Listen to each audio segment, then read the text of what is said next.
Addressing Gettysburg.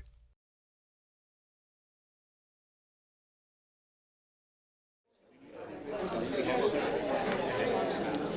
and gentlemen, good afternoon. Good to see you all. Thank you for being here. My name is Christopher Gwynn. I'm the Chief of Interpretation and Education here at Gettysburg National Military Park. And as always, I want to welcome you to the Battlefield Park, to the Museum and Visitor Center. We know you have a myriad of options for how you spend your weekend, and we're always gratified that you choose to spend it with us. Couple of reminders before we begin the lecture. If you have a cell phone, set it to silent, vibrate, stun. Choose your mode as long as I don't have to hear it. 2, if you have missed a lecture, we are very fortunate that our good friends at Addressing Gettysburg are filming all of these. The sound quality is excellent. The visual quality is amazing. They are all available on their YouTube page, Addressing Gettysburg. So if you know how to use YouTube, you should be able to type in Gettysburg Winter Lecture Series, and then it'll bring you directly to that content. So my thanks to Matt Callery and team for the exceptional work that they are doing.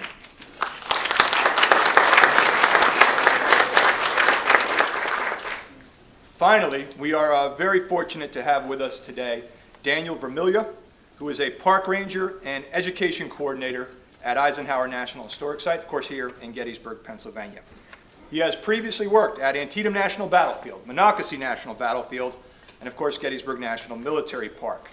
He has a bachelor's degree in history from Hillsdale College, a master's degree in history from John Carroll University. He is an accomplished author. He has breathed new life into Eisenhower National Historic Site. So if you go to the World War II weekend, which they have every September, that is Dan's work. He's the one that coordinates the living history. He's the one that arranges the speakers. And he has really taken that event and made it a signature experience for anyone visiting Gettysburg. We are very fortunate that he has been exceptionally generous with his time today. So please join me in welcoming Dan to the Winter Lecture Series.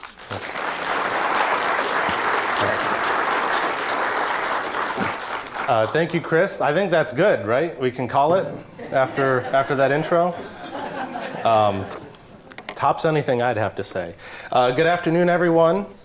Folks hear me all right? Microphone working? Good. Well, yeah, good afternoon, everyone. Thank you, Chris, for the invite. Thank you for having me again. This is always a highlight of the year, getting to be here for the Winter Lecture Series. I always think of it as a great way to kick off the calendar year, a great start, especially on a cold winter day. I am thrilled to see so many folks out here, so I appreciate you joining us. Our topic today, obviously 2024 is an important year for many, many different reasons. One of them being this year marks the 80th anniversary of D-Day. So I think it's a very fitting thing for us to explore as we begin this year, not just the 80th anniversary of D-Day, but the topic of memory and the topic of history.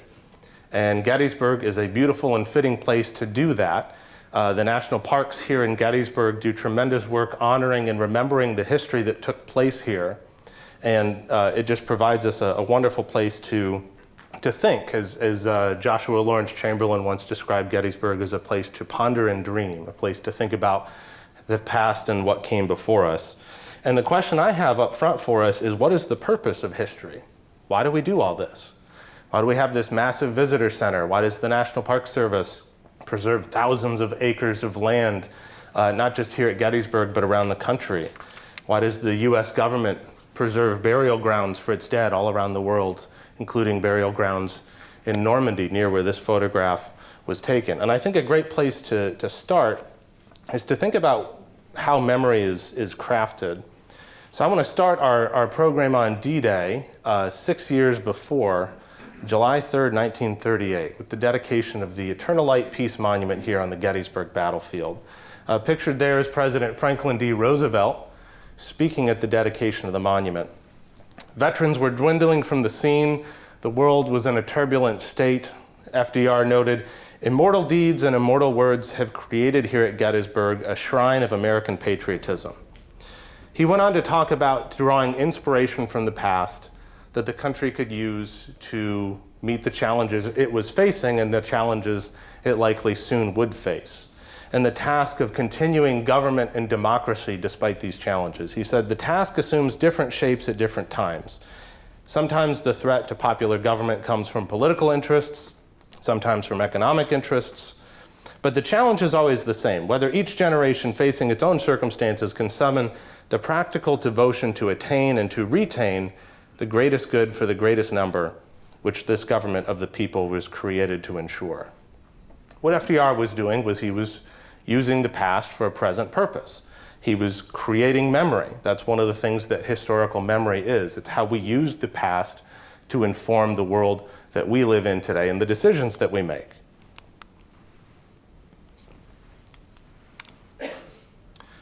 So here we are 80 years after D-Day. So we're just 5 years beyond where the country was, memory-wise, when FDR spoke here in Gettysburg in 1938. That was 75 years. We're now 80 years beyond. The world was in strife. We might say the same today. Veterans in 1938 were dwindling. Sadly, World War II veterans are leaving us at a rapid pace. It's a fitting time, comparatively, to think about the purpose of the past and why history matters to us. And a great way to focus that question is a man who has ties to both Gettysburg and D-Day, a man who would call Gettysburg home, the place where he would have the only home he and his wife would ever own, Dwight D. Eisenhower, the man who was the Supreme Allied Commander on June 6th of 1944, the man who, the young men buried under these headstones here, they served under his command. So we're going to reflect on the meaning of D-Day through the eyes of Dwight Eisenhower and the purpose of history through the eyes of Dwight Eisenhower today. And ask ourselves questions like, what was the Great Crusade? Why do we remember and commemorate milestones like this? And again, what was the purpose of history? Eisenhower, over his life, came to realize in the usefulness of history. He came to realize that history had a purpose and it breathed life into the present. And he didn't just realize that on his own. He realized that in part through his association with this battlefield that so many of us love and cherish and appreciate. You'd say that if Americans were to name a battle of the American Civil War, it's going to be Gettysburg 9 times out of 10, or very often out of 10.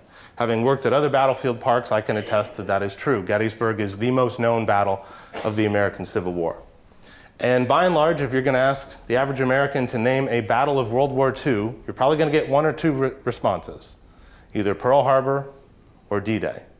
Every year, December 7th and June 6th, those are the two dates beyond any other that our country tends to have this collective pausing moment to think about the greatest generation and their legacy. So they're iconic battles. They represent the conflicts they were a part of. Eisenhower links them together. And Eisenhower's time at Gettysburg, pictured here out on the battlefield landscape in his retirement, as I noted, it influenced how he viewed and understood history.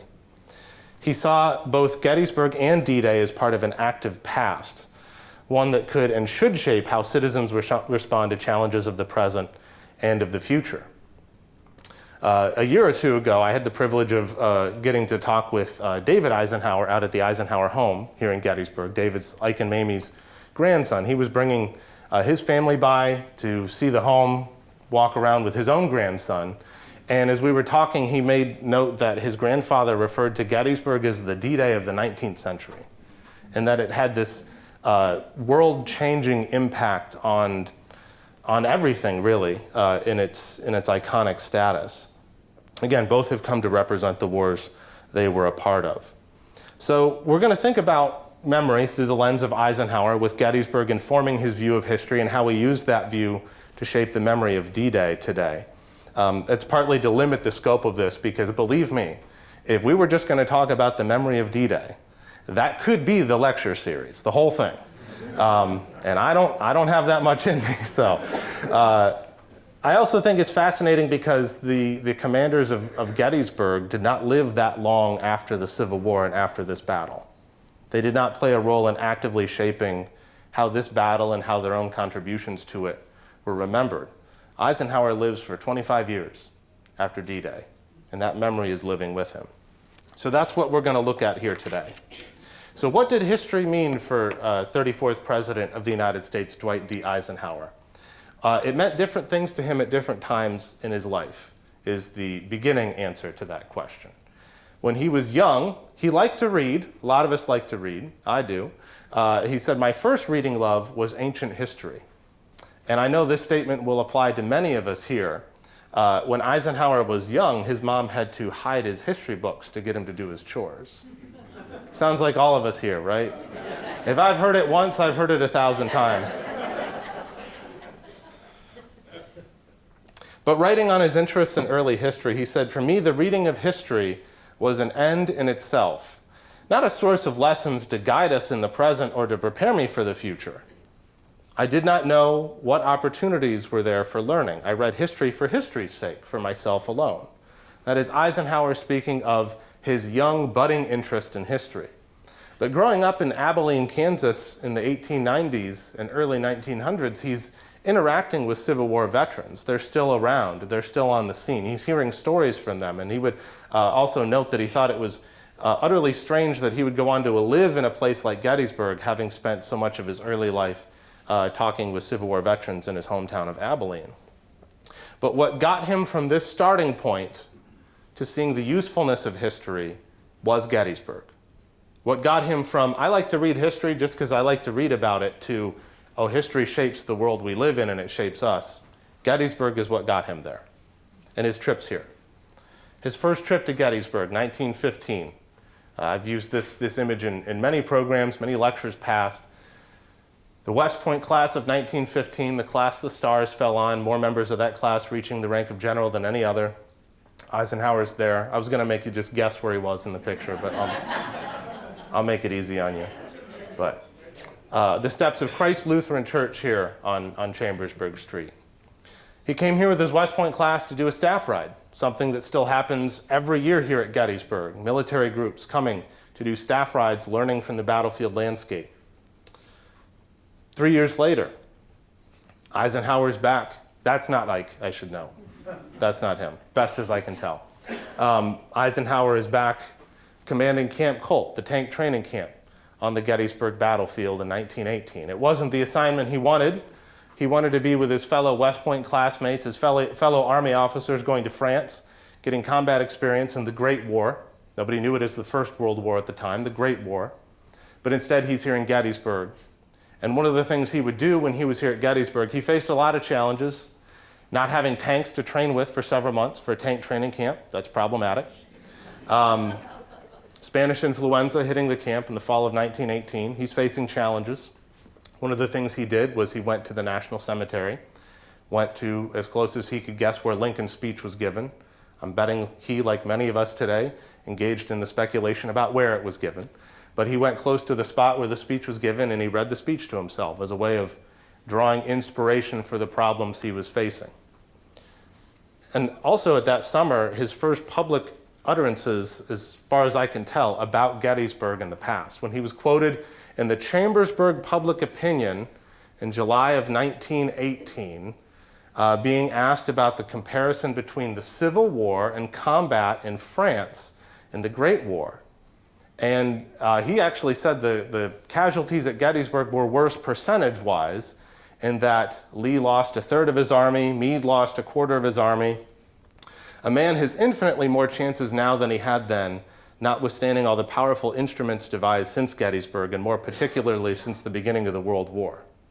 Well, percentage-wise, yes, the armies were exponentially larger in Europe during the Great War. The casualties are also exponentially larger. The British at the Somme lose 20,000 in a day. It's massive, massive casualties. So yes, percentage-wise, Gettysburg was larger. Our point here is not to nitpick Eisenhower's statement, but more to point out that in the summer of 1918, he's thinking comparatively about history. He's beginning to think about, okay, drawing those comparisons between the past and his time, seeing if there's lessons, comparisons there. It shows he's developing a historical mind. We're going to fast forward now a couple decades to 1946. Eisenhower is one of the most admired and respected men in the world at this point. He is the victorious Supreme Allied Commander after World War II. 1946, his name is up there. It's recognized all around the world. He's the Chief of Staff of the U.S. Army at that time. And May 27th, he comes back to Gettysburg to deliver a commencement address at Gettysburg College. It's one of my favorite Eisenhower speeches. won't read the whole thing, but just a couple quotes for you here. "No American can come to Gettysburg unstirred by the memory of those who fought and of him who spoke here many years ago. We are intensely proud of America's history, but questionable it is that we explore that history sufficiently for the inspiration and example it could furnish toward the conquest of current problems." Essentially saying it's questionable whether we're properly exploring the past to inform our present. "You here have been fortunate to live closely with the traditions of Lincoln and Gettysburg," referring to those who studied and were learning at Gettysburg College. And then saying of Lincoln, "To few is given the extraordinary combination of qualities to carry the heavy burden that Lincoln bore. Fortunately, few were called upon to meet the tests he met, but basic to his genius for leadership was a willing acceptance of responsibility and a firm will to render honest service." I love that quote because in describing Lincoln, Eisenhower is also, in a sense, describing himself. Maybe he doesn't know that, but I'd say that quote would apply equally to Eisenhower. So he's seeing the connections between the past and the present. His speech at Gettysburg College is strongly telling us that the past has lessons for us in the present. He's applying those lessons in his time out on the battlefield. In the 1950s and 1960s, if you were touring the Gettysburg battlefield, you may have run into the former Supreme Allied Commander and, depending on what time, sitting incumbent President of the United States. Eisenhower used his Gettysburg farm as a setting for diplomacy, for bringing guests to meet them, have discussions, among them Winston Churchill, Nikita Khrushchev, and pictured here, French President Charles de Gaulle. And when he's leading tours, he's using the lessons of the past to inform the diplomacy he's engaging in as president.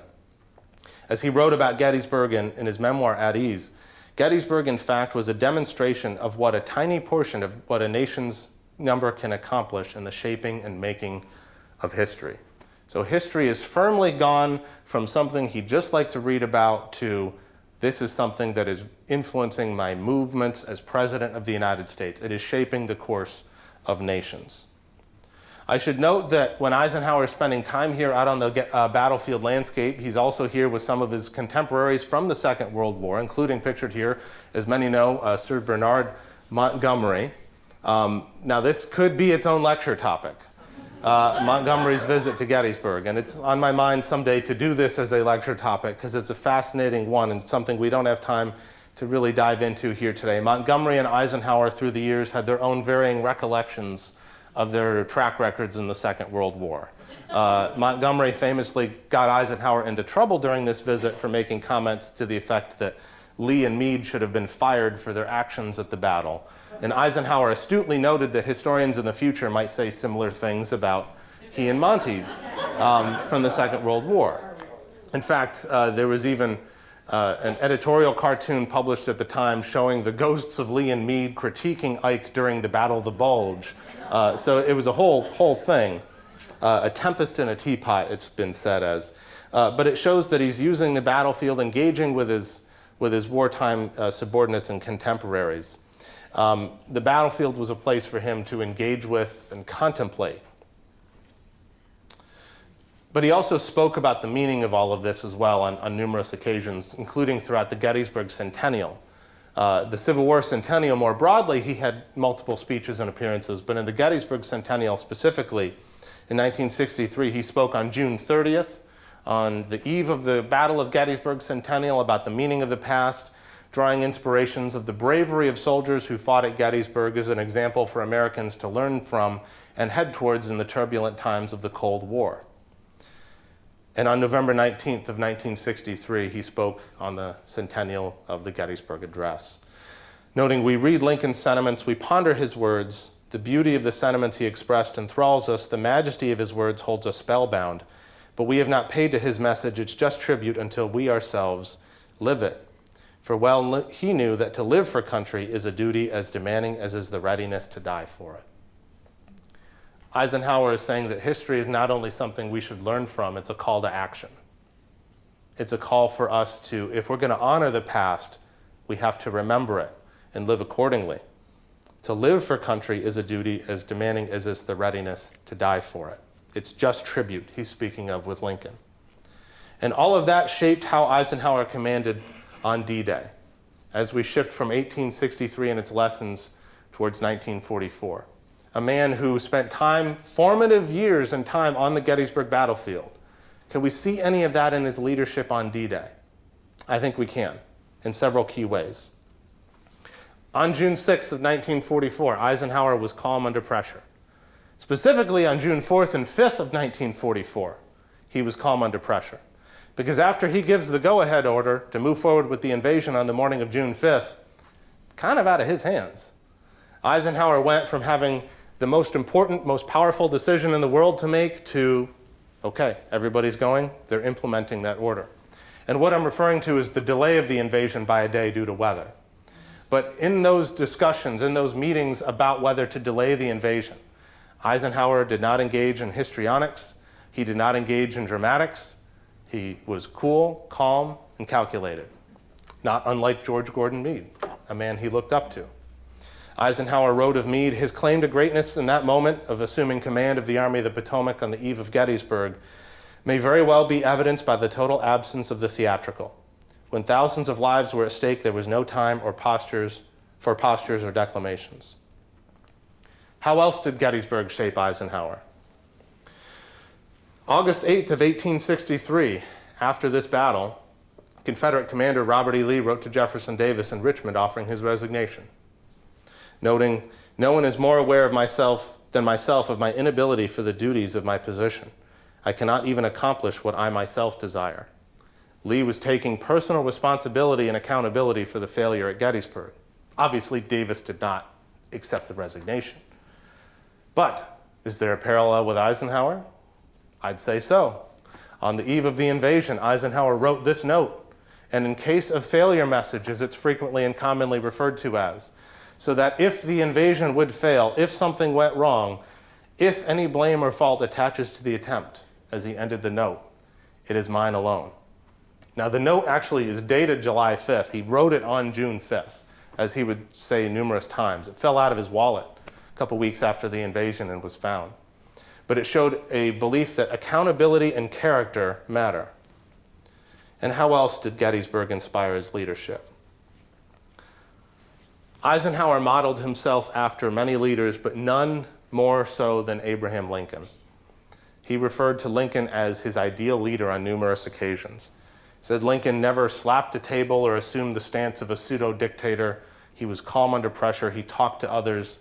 Eisenhower aspired to those same qualities. But Lincoln also was an inspirational leader. And he inspired others not just with flowing language and words, but by speaking clearly about the mission, speaking clearly about what was at stake.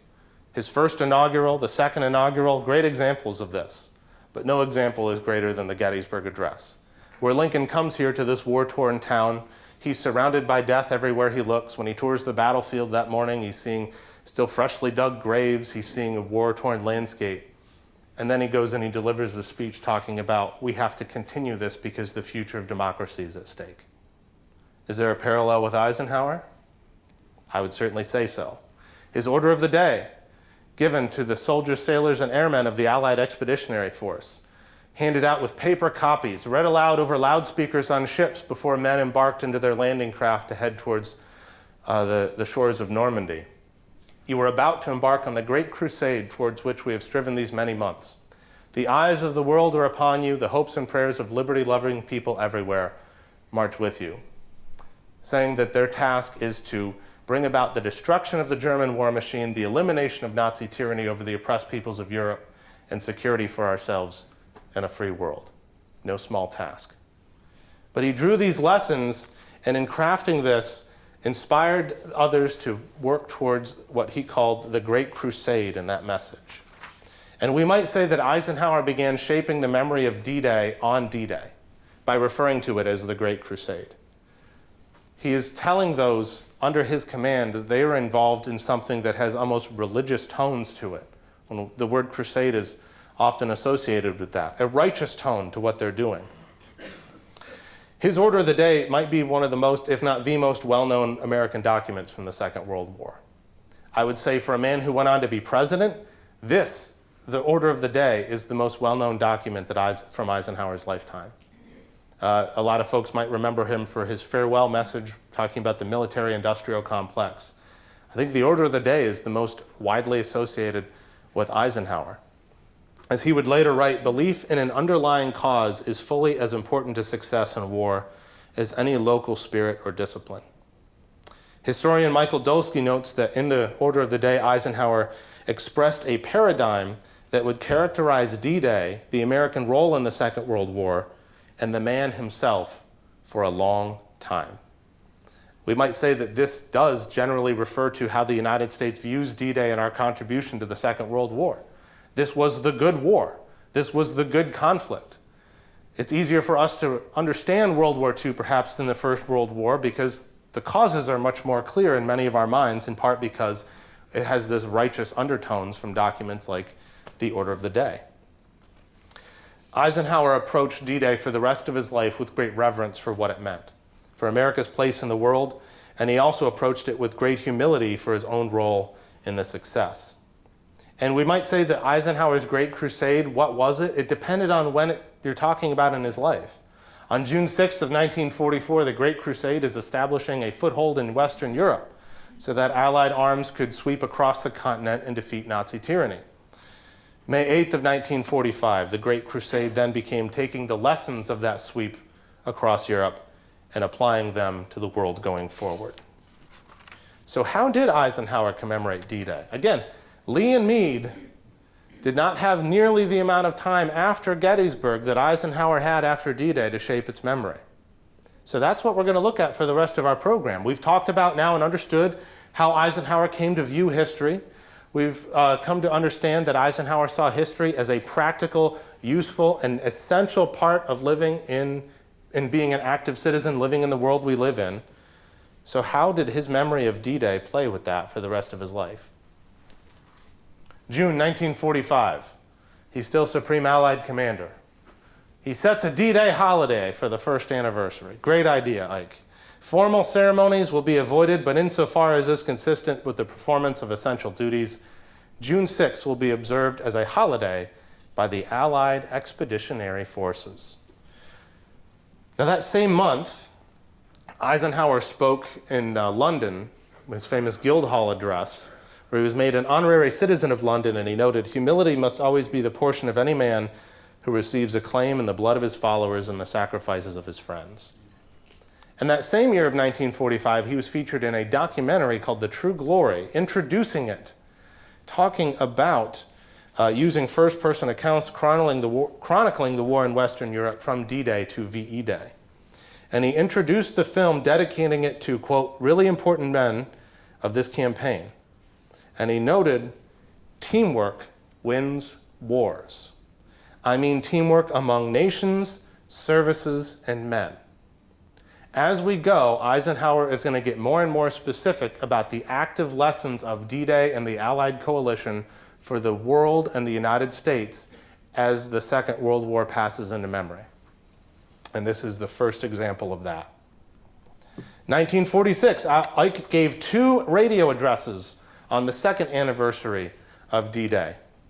The first was giving some brief remarks, introducing a wounded veteran from Walter Reed Hospital, First Lieutenant Alexander Ziblatt, who had lost his leg as a result of fighting on Omaha Beach on June 6th. His second address for NBC was pre-recorded, and in it he spoke very boldly, at this time he's the Army Chief of Staff, boldly about what D-Day meant for the United States as we were shaping the post-war world. He said, "I shall never tire of paying tribute to the American fighting man on the ground, the sea, and in the air. In Normandy, as on every battlefront, he proved himself better than the best the enemy could oppose against him. Skill and courage and endurance and, above all, loyalty were woven together to form a superb fighting man. His record on the battlefields that span the globe is eternal proof of his mettle. The job he began and carried through to its combat conclusion is not yet complete. Only firm and just peace throughout the world can bring an end to our endeavor. Victory won in blood and sacrifice demands of us effort and sacrifice to establish peace." Eisenhower had some specifics as to what that looked like. Continuing the draft, ensuring that the U.S. armed forces were well manned and well supplied, I cannot believe that the American people will, by refusing a far lesser sacrifice, desert the cause for which our men fought and died. If we falter in our effort for peace, the fault will be our own. We must not fail. And I love this next line. The American tradition is to finish whatever we start, however hard the road. Today we commemorate a high tide of American achievement. May the memory of the men who drove the Luftwaffe from the skies, who parachuted in darkness back of the enemy lines, and who in the dawn stormed the beaches and climbed the cliffs of Normandy for us, harden our resolve that this time we shall not lose what heroes have won. We have survived a terrible war. A little effort and sacrifice now can minimize the possibility of another one. That is Eisenhower, 2 years removed from D-Day, saying the work is not done. Peace is not yet secured. We have to continue maintaining that peace, because if we don't, what was all of this for? He speaks about the sacrifices of those who fought, and as someone who understands the cost of war in a way that we need to do what we need to do to prevent war in the future. That was central to how Eisenhower remembered and crafted the memory of D-Day. 1 year later, 3 years removed, where's Eisenhower at? He's in Kansas City, speaking to a 35th Army Division reunion about the meaning and memory of D-Day.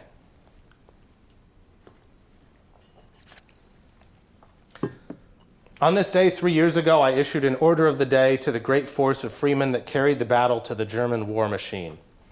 On this anniversary, I think of all of you who fought so valiantly for the common cause and all who at home and elsewhere labored for success. And he goes on to say, World War II and the price we paid for it was the penalty for years of indifference when this nation stripped itself of strength necessary to security and to leadership for peace.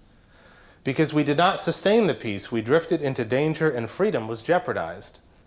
D-Day, a magnificent proof of the best in the American tradition, was an appalling penalty for failure to live up to our responsibilities. In all the times you've ever heard about World War II and D-Day and the United States' role in it, have you ever heard the word failure before? And you're hearing it from who? Dwight Eisenhower. Speaking of the post-war world, without American aid, guidance, and leadership, there is immediate danger of social, political, and economic chaos among hundreds of millions. Speaking of this memory of D-Day and how it could shape the United States in the Cold War world, we intend to continue the firm champion of those who seek to lead their own lives in peace with world neighbors. They need our help. And calling on this idea that these men who fought on D-Day were tremendous heroes, he said this: the men of D-Day in Normandy, the men who throughout the world fearlessly drove ahead where the fighting line and the dying line were indistinguishable, all of them, backed by an inspired nation, did their part. That their sacrifice not become waste, the task must be carried on to conclusion. Food and material aid, economic guidance and leadership for peace, strength to enforce the peace, and the wisdom to join closely with all those who seek more secure peace. If the United States gives these to the world in the measure that we alone can afford, D-Day will have its perfect fulfillment. Eisenhower is not shaping the memory of D-Day by talking about, he does in some cases, talking about the details of the day, only when asked. He's not talking and shaping the memory of D-Day by saying, look at this magnificent thing that I and I alone did. He's not talking about it by saying this was a grand thing that it took me to pull all the pieces and parts together. He's talking about D-Day by honoring those who made the ultimate sacrifice and providing a call to action to justify and make that sacrifice worthwhile. Wonder where he learned how to do that. Abraham Lincoln, perhaps. A couple years later, as much as I want to track each and every year of the anniversary, that's a lot of material. I'll say 1948, he's named president of Columbia University on June 7th, one day after the D-Day anniversary. A year later, at the Columbia University commencement, he's pictured here as president of Columbia, his one little non-government or military job that kind of sneaks its way into Eisenhower's resume there, presidency at Columbia. At the commencement address, he's speaking to the graduates saying, in World War II, we Americans welded into a cooperative unit the enterprise, initiative, spirit, and will of many millions of free men and women. We crossed the oceans and joined with our allies, crushed two regimented tyrannies whose power was frightening. At the same time, we rescued from industrial disaster an ally whose communist economy, we are now told, is the only means to a world of plenty. Pretty specific Cold War language about the Soviet Union. This class graduates almost on the 5th anniversary eve of the greatest tactical operation in that war.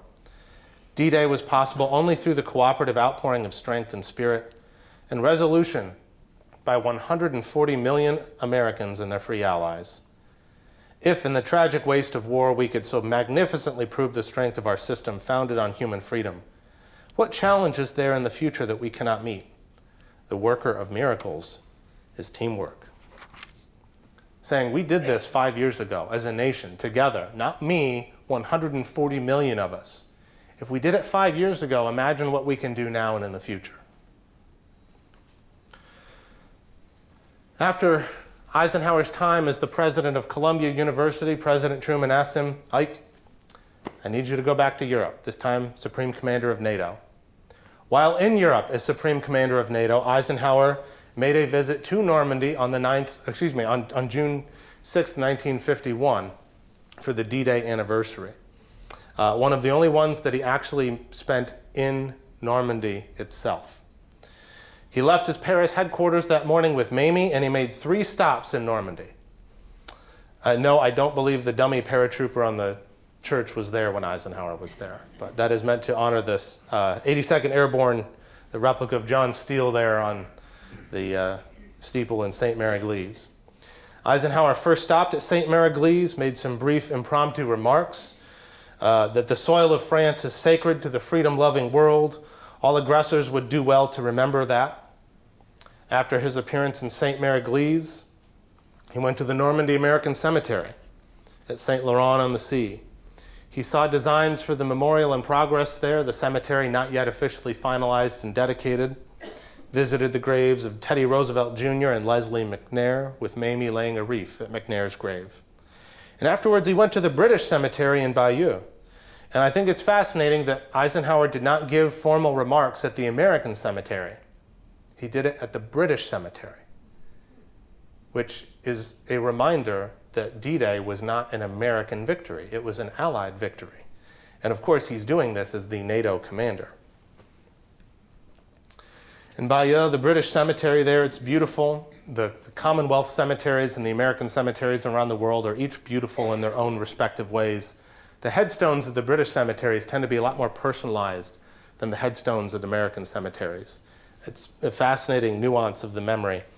But in his remarks in Bayeux, Eisenhower noted, today the West is united to defend freedom before it is lost. Never again must there be a campaign for liberation fought on these shores.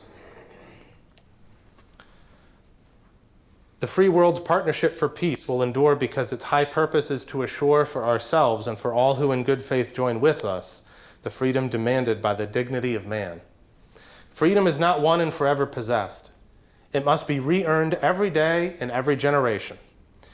The men who lie in the cemeteries of Normandy died that we, each day of our lives, might prove ourselves worthy of their sacrifice for freedom. We shall meet the test of our day in the spirit of those whose heroism we here commemorate. We will give our best, even as they who here gave their all. Eisenhower certainly learned a lot of lessons by spending that time in Gettysburg studying the Gettysburg Address, didn't he? Using history for a call to action for the present, reminding others of what was at stake in the endeavors and the challenges that we face. The year later, 1952, Eisenhower is involved in his own new great crusade. He is running for President of the United States, in part because he believed it was important for the Republicans to have a candidate who believed in international engagement. He was worried about Senator Robert Taft in the Republican Party. That was a main driving move of Eisenhower running. In Chicago of 1952, when Eisenhower receives the Republican nomination, just days beforehand, he is pictured here. It's a Life magazine photograph of him crying in tears, speaking to a nearby reunion in Chicago of 82nd Airborne veterans. Speaking of military preparedness, saying it is a crime for any free nation to risk sending its young sons into battle without adequate training. There are many young men that have come home that would otherwise be still sleeping over there with their many thousands of their comrades. Speaking of the importance of training and preparations. And D-Day, obviously World War II, that's Eisenhower's big reason, big thing that he is using as he's running for president. It's why people want him to be president in 1952. So what word keeps appearing throughout his presidential campaign? Crusade, right? It's appearing throughout his campaign on many occasions. In September of 52, at a speech in Philadelphia at Convention Hall, 7 years ago, freedom had just won its greatest crusade. Today, freedom cringes and communism crusades. In October 24th of 1952, pictured here in Detroit, Eisenhower, just weeks before the election with a commanding lead in the polls, spoke of the problem of the ongoing war in Korea, noting that World War II should have taught us one lesson. The lesson is this: to vacillate, to hesitate, to appease, even by merely betraying unsteady purpose, is to feed a dictator's appetite for conquest and to invite war itself. He pledged that if elected, he would go to Korea to find a way to bring the conflict to a close. In this trial, my testimony of a personal kind is quite simple. A soldier all my life, I have enlisted in the greatest cause of my life, the cause of peace. I do not believe it is a presumption for me to call the effort of all who have enlisted with me a crusade. Crusade appearing throughout his campaign, a call back to his work in the Second World War. 1953, his first D-Day as president. His very presidency called further attention to the enduring lessons of D-Day and the lessons of World War II as the United States faced growing challenges in the Cold War. Eisenhower didn't make any big public speech or comments on the anniversary, but it was not lost on the American people. There were editorials around the country, including this one from the Lewistown Evening Journal in Maine. June 6, 1953, the stakes are world peace. President Eisenhower's D-Days follow in rapid succession. He must again take calculated risks. The good thing about it is he is not afraid to estimate risk and then set. On this idea of editorials and the public drawing its own lessons from D-Day simply because Eisenhower is president. On the 10-year anniversary, this editorial appeared in the Philadelphia Inquirer.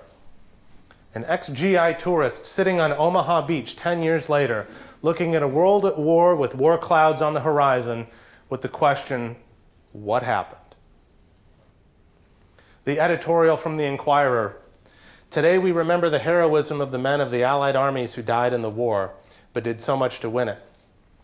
Let us remember also that all free men must strive to deter from new aggression the evil forces which threaten us. And if this fails, if the aggression comes, let us make sure that it finds us strong in the most modern weapons of defense and in faith and courage. Late last week, President Eisenhower handed to Lieutenant General Leonard Giroux, who commanded on Omaha Beach, a torch of freedom to be lighted there today. It will not be a summons to another war. It must be a beacon to all men of goodwill and good conscience to work incessantly and successfully for a free and tranquil world in which the horrors of war will be no more. So where did Eisenhower spend June 6, 1954? It was not Normandy. He spent the 10th anniversary of D-Day in Gettysburg at his farm in a tranquil, peaceful landscape. Instead, he sent a written message with Henry Cabot Lodge as his representative to Normandy, saying in part, despite the losses and suffering involved in the human effort and in the epic conflict of which it was a part, we today find in those experiences reasons for hope and inspiration. They remind us particularly of the accomplishments attainable through close cooperation and friendship among free peoples. These lessons of unity and cooperation have by no means been lost in the trying period of Reconstruction since the fighting stopped. His message ended, "The courage, devotion, and faith which brought us through the perils of war will inevitably bring us success in our unremitting search for peace, security, and freedom." Using the lessons of success from 1944 and 1954. 1955, the following year, Ike visited West Point for his 40th class reunion. 1956, Eisenhower is again running for president for his re-election. Crusade again appears throughout his presidential campaign as a "for more" crusade in some contexts. That same year of 1956, in July, the Normandy American Cemetery was dedicated. Eisenhower didn't go. He again sent a message that read in part, "The American soldiers who rest forever near the beachhead they won, and in the land they helped free, will never be forgotten. Their memory will always help strengthen the bonds of friendship between our countries, historic allies for the cause of human freedom." Eisenhower would visit Normandy again. We'll get to that in a little while. He would visit Normandy again, but on the 10th year for the dedication of the cemetery, he did not go. 1959 now. As president, he's not marking every anniversary with speeches, proclamations, documents. As the world passes, as time passes, the memory of these things is shifting. His job as president, obviously very demanding. But 1959, that's a big year. It's the 15th year, right? So what's he doing on the 15th anniversary? Same thing he did on the 10th. He's here in Gettysburg again. I find that very, very interesting, that on the 10th and 15th anniversaries of D-Day, Eisenhower is at a battlefield, just not the one you'd think. The president's plans for, here we have President Eisenhower spending the 15th anniversary of the Normandy landings and the rural peacefulness of this area, which long ago was scarred by war's fury. The president's plans for golf during the day and for being host at the farm this evening to about 200 guests are a dramatic contrast to the nerve-wracking ordeal he underwent 15 years ago. Now, as president, he still is engaged in a great struggle for enduring world peace. But today is a day of quiet and a day for memories of the start of the campaign which smashed Hitler's fortress Europe. 1960, Eisenhower on the anniversary is at West Point once again for a class reunion once again. When he was asked on the morning of June 6, 1960 by the West Point superintendent that if he noted the date, he said, "That was the first thing that I thought of this morning." The next major anniversary, 1964, 20 years, a big one. This is the last time Eisenhower visited Normandy. These are newspaper images of his visit to Normandy. The whole visit was portrayed and depicted in a CBS News special called D-Day Plus 20, where Eisenhower was interviewed in depth by Walter Cronkite. In the planning for the program, Eisenhower wanted to make sure that it emphasized the Allied effort and it was not, quote, an all-American show. Especially in the wake of the Cuban Missile Crisis, he believed that was important. Eisenhower and Cronkite spent time going all around places associated with the Normandy landing, from Portsmouth to Omaha Beach to the Normandy American Cemetery. They spoke about the invasion in great length. And the transcript of this TV special was also printed in newspapers around the country, either serialized a little bit at a time or all at once in some places. So the full transcript is available if you research around through newspapers.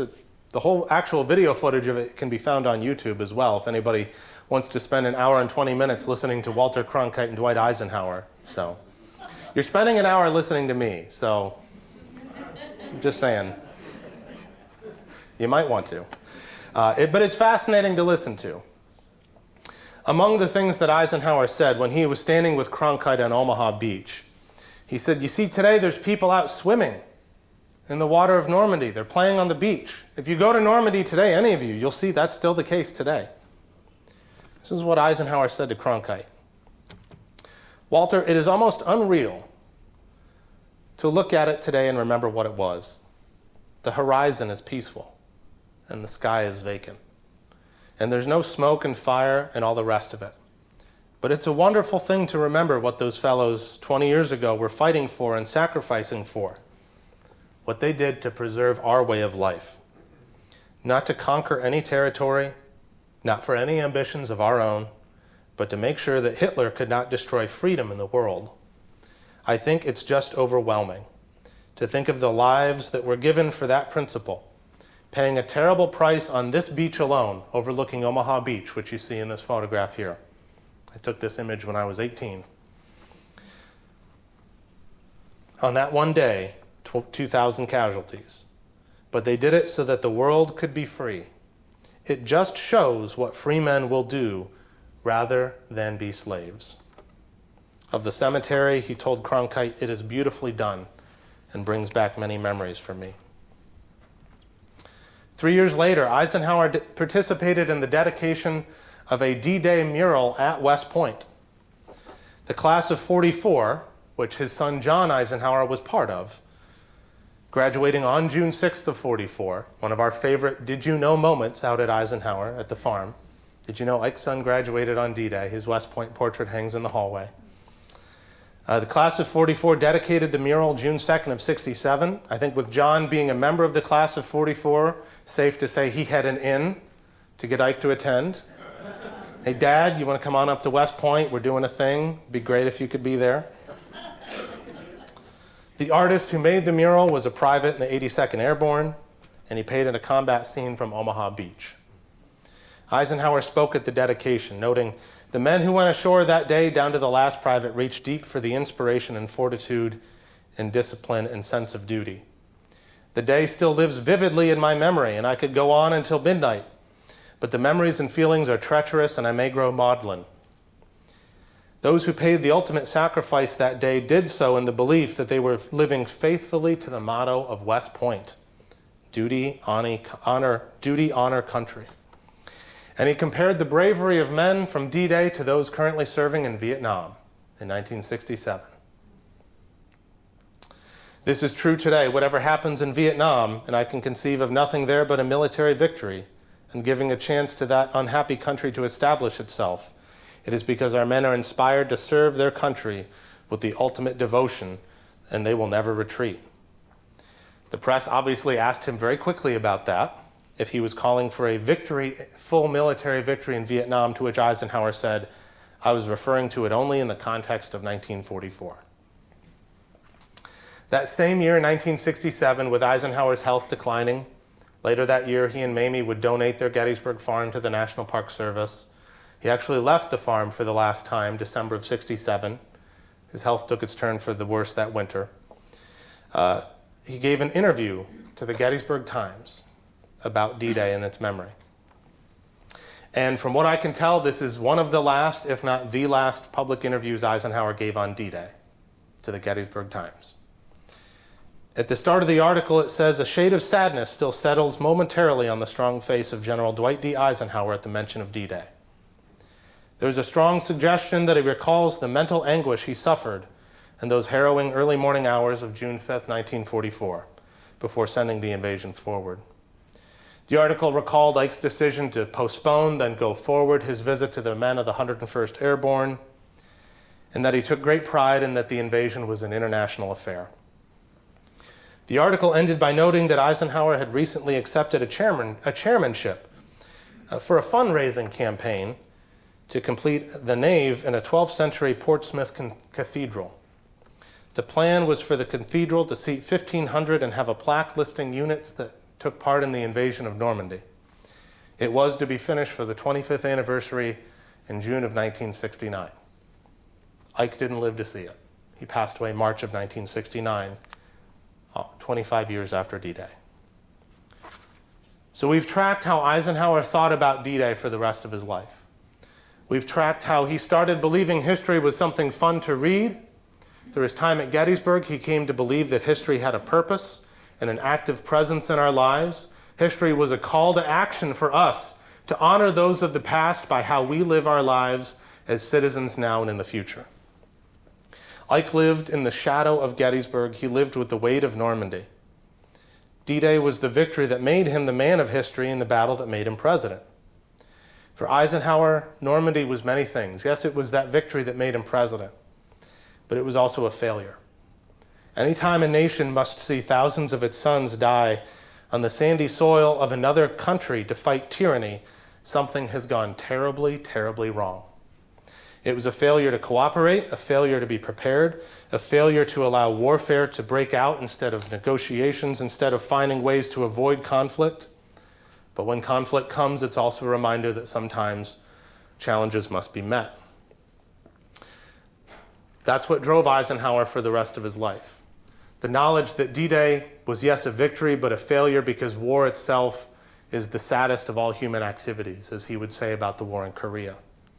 From D-Day, Eisenhower took many lessons. Lessons of military preparedness, lessons of international engagement, but moreover, lessons that thousands had given their lives so we would have a better world, and it's incumbent on us to not forget that. To not forget that thousands of ordinary citizens were slain in places, jumping out of planes into the Normandy darkness. They were slain on the beaches of Normandy. And it was incumbent on Americans to remember that, and for that to inform our citizenship and our leadership. That's how Eisenhower spoke of D-Day for the rest of his life. The lessons of both Gettysburg and Normandy, these two battlefields where he is pictured. The Gettysburg battlefield, and then 1964, the Normandy American Cemetery. Two similar expressions, understanding that war is a tragic loss, and in a democracy, leaders must strive to seek peace wherever possible. Normandy stayed with him. Normandy was why he ran for president. Normandy was ever present in his life here in Gettysburg. He had a map of Normandy in his office in the college, which he would reference for visitors, including when his own grandkids came to visit. In his home in Gettysburg, there were reminders of Normandy. Not many, but as I noted, a portrait of his son John hung and still hangs in the entryway of the Eisenhower home. John, who graduated from West Point on June 6 of 1944 at the age of 21. The same age as many of those were who gave their lives on June 6 of 1944. John was the same age of many of those who were fighting and dying on Omaha Beach, on Utah Beach, in the campaign, in the war. When Eisenhower returned to Normandy in 1964, he concluded his conversation with Walter Cronkite here in the Normandy American Cemetery. And that's exactly what he said, that when he walks through these headstones, through these rows of headstones, he can't help but think that the young men buried under these headstones were the same age as his son John, the same exact age. And John, well, he got to live a long life. He got to have kids. Ike and Mamie got to have grandkids. Each and every one of these headstones are people who did not go on to have that long life. It's grieving parents who never got to have grandkids because of D-Day. That's what D-Day meant to Eisenhower. And this is what he said of it. I devoutly hope that we will never again have to see scenes such as these. I hope and pray that humanity has learned more than we had learned up until that time. But these people, referring to the casualties of Normandy, gave us a chance. And they bought time for us so that we can do better than we have before. So every time I come back to these beaches, or any day when I think about that day 20 years ago, I say once more, we must find some way to work to peace and really to gain an eternal peace for this world. History was many things for Eisenhower, but it was a lesson that drove his actions. So 80 years after D-Day, 80 years after Normandy, what is the Great Crusade? How do we remember it? How do we remember the message and the lessons of the 101st Airborne, lessons of Pegasus Bridge, of Gold, Sword, Juno, Utah, and Omaha? How do we pay tribute to it? And I think as we conclude, it might be fitting once again to look to both Eisenhower and Lincoln. As Ike himself once said of Lincoln, we have not paid to his message its just tribute until we ourselves live it. So as we begin this year, 2024, commemorating the 80th anniversary of D-Day, the question is, how do we pay our just tribute to Eisenhower's message? I want to thank you all for joining us here this afternoon.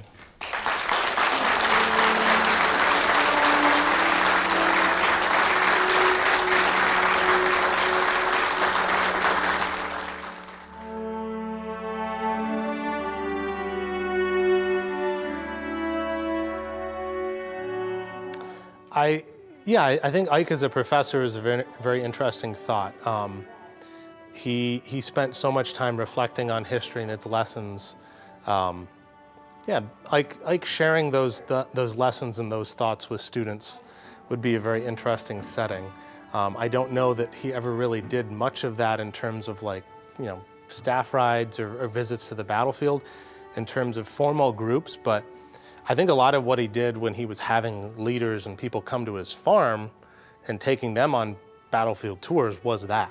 Right. It was taking them on the landscape and using it as an educational resource, whether it was an old friend or a sitting head of state.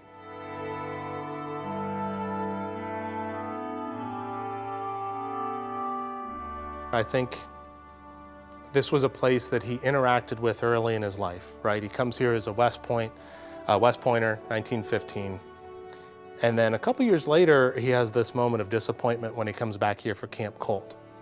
And it's an example that sometimes the thing you don't want ends up being the best thing for you in the long run, right? Because he learns these lessons as a leader at Camp Colt on how to persevere through challenges, how to use creative problem solving. When he was here at Camp Colt in 1918, he and Mamie were living together in town with their first child, a little boy named Dowd. His nickname was Icky. And tragically, he died a couple years later at the age of 3 in 1921. So Gettysburg is one of the only places they lived with their firstborn child. So there's an emotional connection for that reason as well. So there's an emotional connection, there's an intellectual connection of the battlefield landscape, there's a cultural connection of just being called to the nation's past, what it means to be an American. He felt that here. And I think as a combat veteran, he felt a kinship here with others who had come before him.